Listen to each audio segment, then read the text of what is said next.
third method of charging a body, that is electrostatic conduction.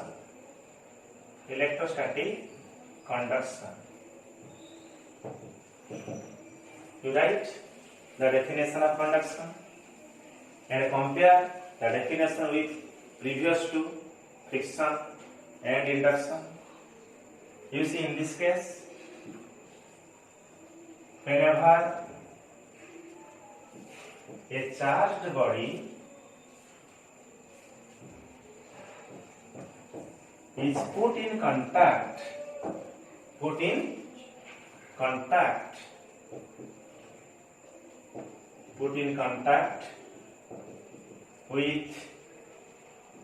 an uncharged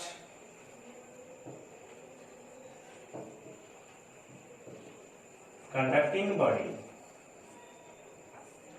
Whenever a charged body is put in contact with an uncharged conducting body, then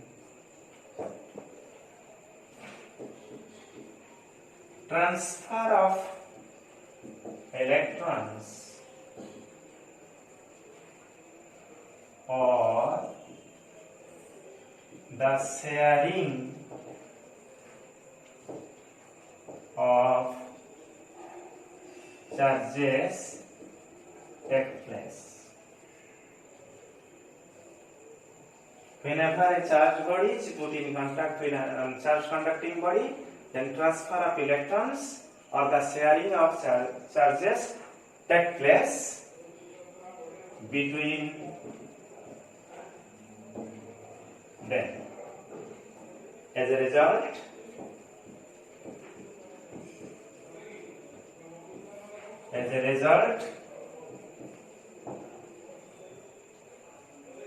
the uncharged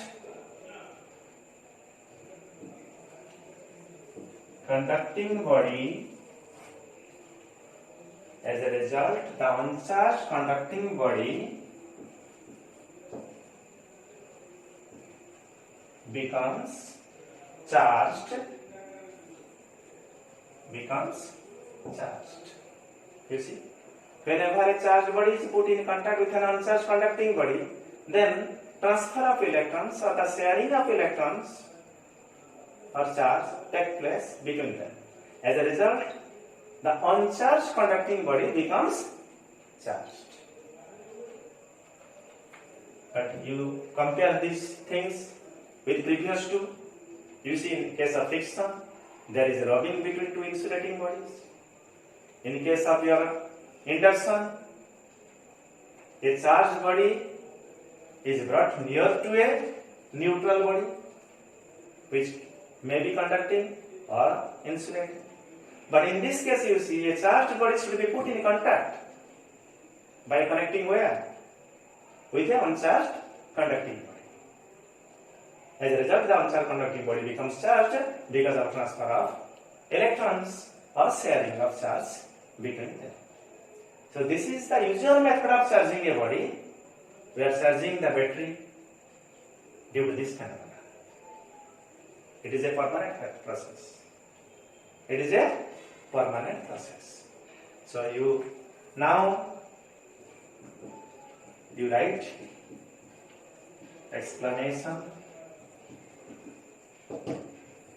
explanation. Suppose this is a charged body.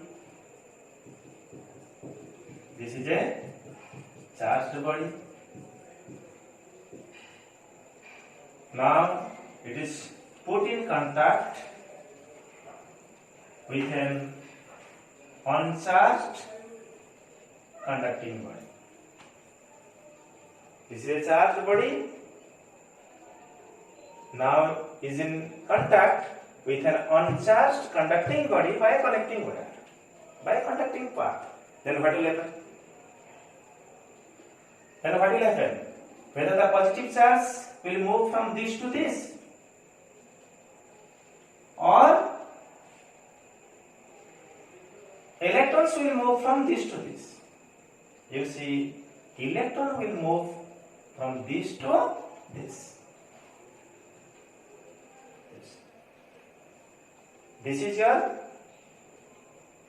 uncharged conducting body.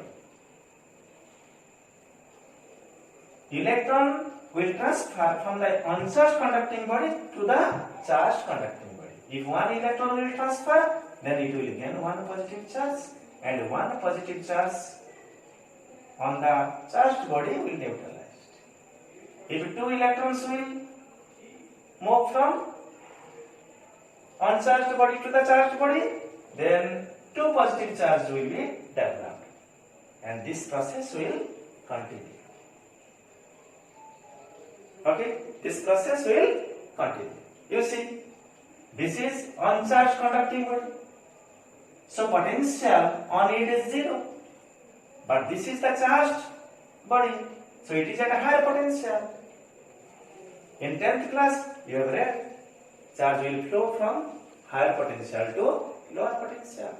Positive charge will flow from higher potential to lower potential, and negative charge will flow from lower potential to higher potential. That is the reason why electron will move from negative terminal of the battery to the positive terminal of the battery. So in this case, you see, previously potential of this body is 0, so the electron is at lower potential. Here this body is at higher potential, so electron will move from lower potential to higher potential. In other words, we can say positive charge will flow from higher potential to lower potential, and this process will continue as long as there is some potential difference between them. The sharing of charge or transfer of electrons will continue as long as there is some potential difference between them. When the potential of both the body will be same, the sharing is over. The transfer of electrons will stop. Then you disconnect this way. Then what you will get? This uncharged conducting body now becomes what? Charged. This is your uncharged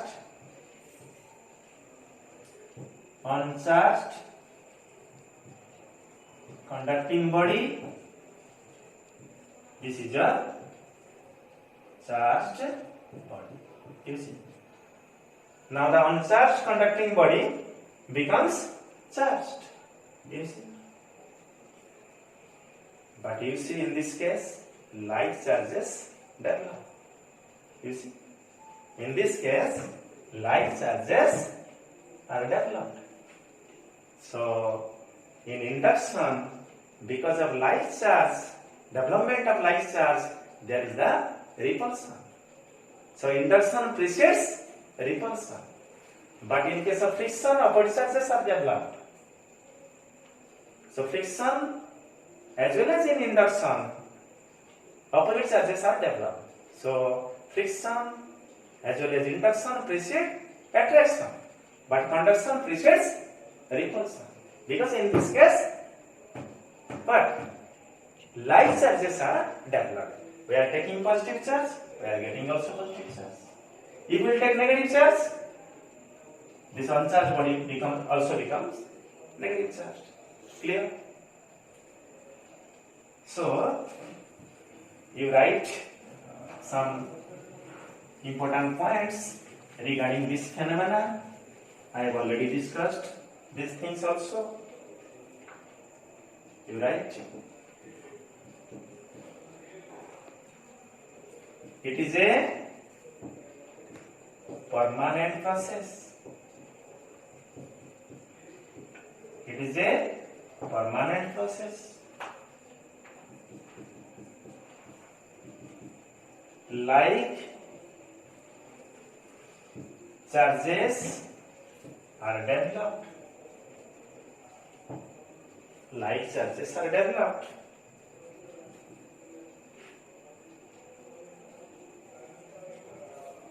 Conduction precedes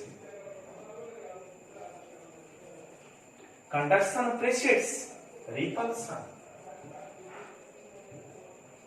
Conduction precedes repulsion. Because in the phenomenon of conduction, like charges are developed. So after the process of conduction is over, immediately there is the repulsion between the charged body and the uncharged body which is already being charged, they get repelled. Okay? Then the most important point is the process of conduction or the process of transfer of electrons or sharing of charge will continue. The sharing of charge will continue. The sharing of charge will continue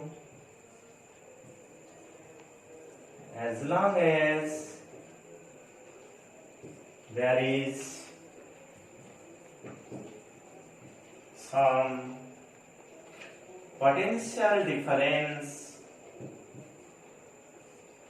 potential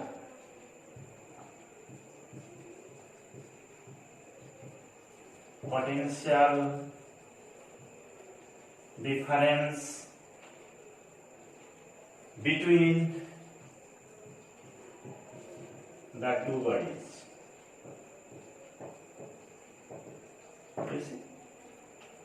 The sharing of charge will continue as long as there is some potential difference between the two bodies. There is some potential difference between the two bodies. That means the sharing of charge or the process of conduction or the transfer of electrons will stop when both the bodies will have same potential.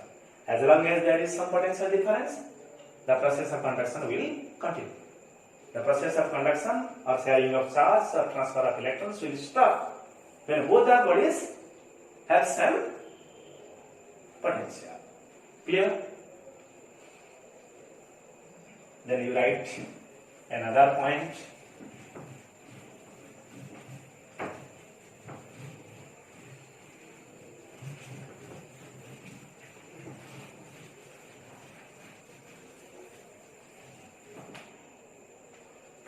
You write another point. The complete charge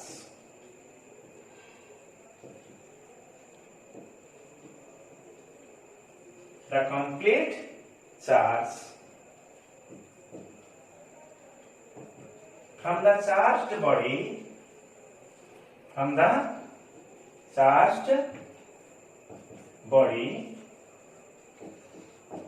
be transferred. The complete charge from the charged body cannot be transferred to the uncharged body. The complete charge from the charged body cannot be transferred to the uncharged body. Complete charge cannot be transferred. Okay? But there is some exception. You write? There is some exception where complete charge from a body can be transferred to the uncharged body or another body. You see, you put a charged body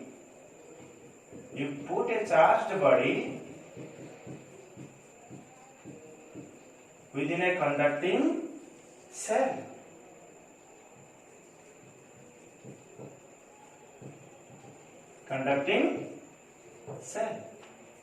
You put a charged body within a conducting cell. Then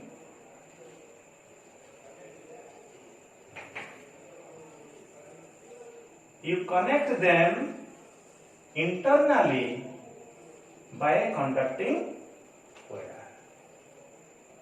Then what will happen? The complete charge from the surface of the inner sphere is transferred to the outer surface of the outer cell, because like charges repel and try to stay as far as possible, and that is the surface. So they repel, and complete charge from this body, you see, the complete charge from this body is transferred to the outer surface of the cell. So this is only one exception where the complete charge from a body is transferred to the another body. This is only one exception, otherwise not. Complete charge cannot be transferred. Okay?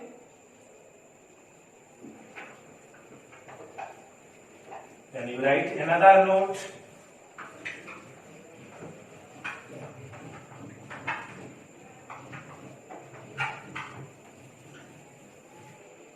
You see, you write another note.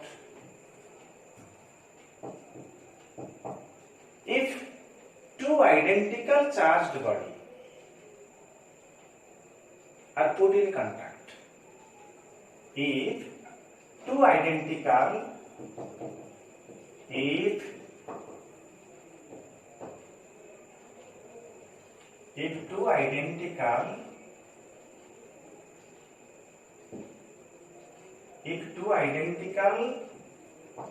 bodies having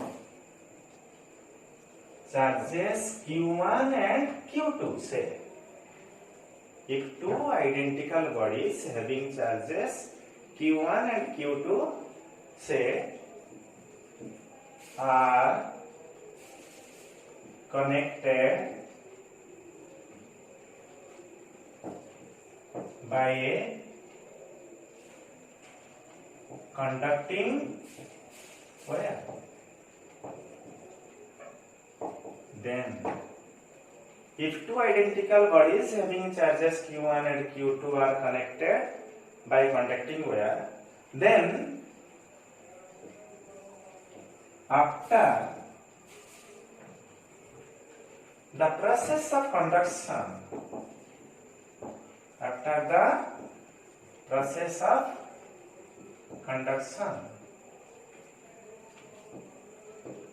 each will have an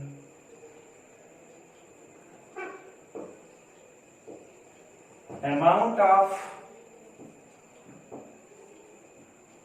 charge Q1 plus Q2 by 2. That is, suppose you take two identical copper sphere. That means two copper sphere of same radii. Suppose charge on this sphere is Q1 and charge on another sphere is Q2. But these two conducting spheres are of equal radii, identical. When they will be connected by wire, what will happen? The charge of each sphere will be Q1 plus Q2 by 2.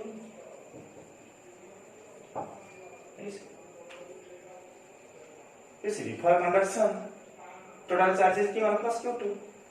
Now also you see, the total charge is also Q1 plus Q2. So charge is always conserved. Clear? This is all about your method of conduction. So we have discussed the three methods of charging a body, that is friction, induction and conduction. So these are the three methods by which a body can be charged in our daily life. These are the three methods. Now we will discuss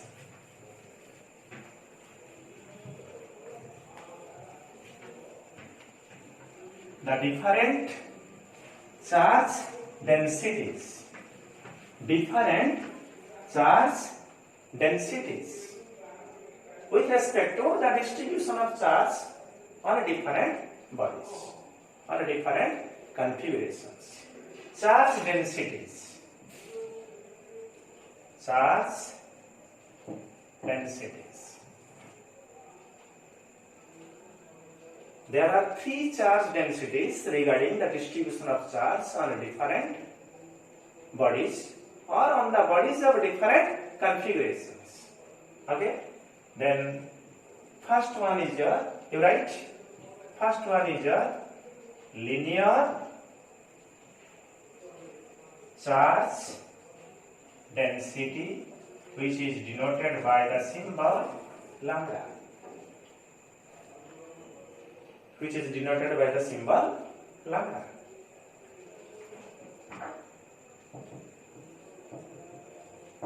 It is the charge per unit length. Linear charge density lambda, it is the charge per unit length of a rod. It is the charge per unit length of a rod. Suppose you take a linear distribution, that is, you take a charge, take a rod and put certain amount of charge Q on it, and you see the charge is distributed like this. The length of the wire is, or rod is L, charge on it is Q. Then what will happen? In L length, the amount of charge is Q. And what amount of charge in unit length? That is Q by L. Q by L. In L length, total charge distributed is Q. In unit length, the distributed charge is Q by L. So linear charge density in this case lambda is equivalent to your Q by L. Charge per unit length of the rod. So this is your linear charge density. That means if you will provide some amount of charge to a linear distribution, rod or wire, then what will happen? Charge will be distributed over its length. So in this case we will deal the linear charge density. Then next you write surface charge density. Surface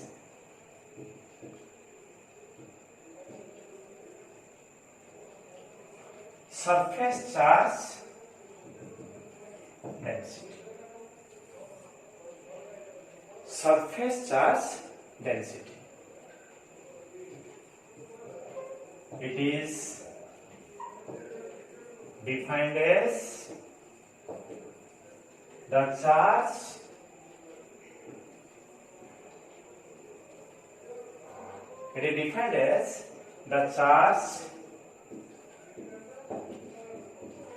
distributed per unit area of a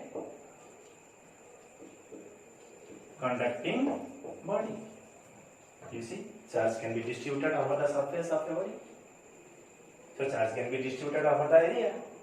So it is defined as charge distributed per unit area. Take an example. Suppose you take a metallic sheet, give certain amount of charge Q to it. The charge will distribute over the surface. Suppose the area of the sheet is A and the total charge given to it is Q. So in area of A, total charge distributed is Q. In unit area, the distributed charge will be Q by A. So this is denoted by a term sigma. Surface charge density sigma is equivalent to Q by A. If the distribution of charge on the surface, then we will deal surface charge density. If the distribution of charge is confined to length, then we will deal linear charge density, lambda. Then the charge density, that is the third charge density, is volume charge density. Volume charge density. You write volume charge density. Rho, the symbol is rho, volume charge density. It is defined as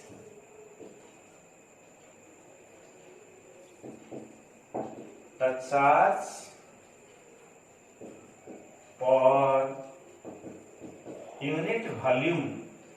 It is defined as the charge per unit volume of a body.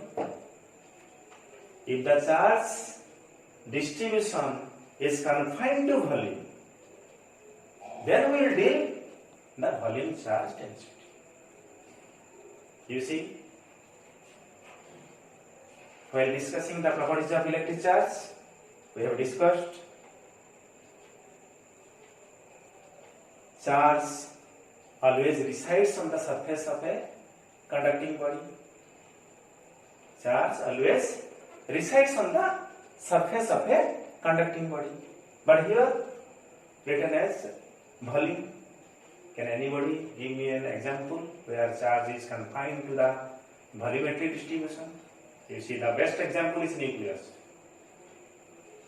Nucleus is spherical symmetry and three-dimensional body where positive charge is there. Positive charge is there. So in case of nucleus, the positive charge is uniformly distributed. You see, suppose calcium, there are 20 protons within the nucleus. So these charges are distributed over its volume, 4 by 3 pi r cube. So you see, in this case we will discuss about your volume charge density. Suppose you take an insulating, in case of insulating body also, charge can be distributed over its volume. In case of conducting body, charge always resides on the surface. But what about the distribution of charge in case of your insulating bodies? Charge can be within the body also. So in this case you see, suppose you take a insulating cuboid or cube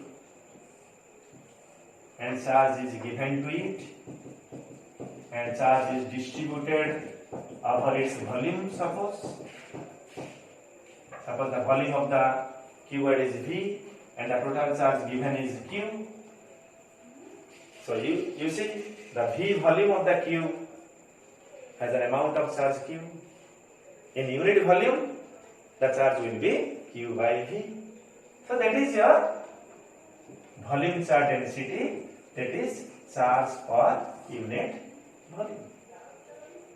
So these are the three different charge densities with respect to the distribution of charge in different bodies or in bodies of different configuration.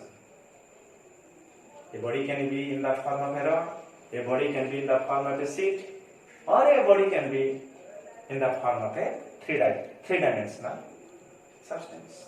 Okay? So these are the different charge densities. You see, the basic concept of electrostatics theoretical approach is now over. Now, you see, in next class we will discuss about the Coulomb's law of electrostatics, where we will deal about the force like charges repels, on like charges attract, that is electrical interaction between the charged bodies. Okay?